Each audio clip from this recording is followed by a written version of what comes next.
والله ما خلق الإله ولا برا خلقا ولا خلقا كأحمد في الورى.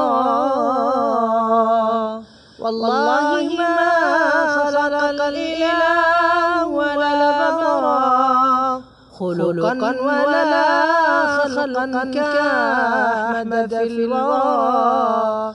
فعليه صلى الله ما قلم جرى أو لاح برق في الأباطح أو قبا. يا رب صل عليه، يا رب صل عليه.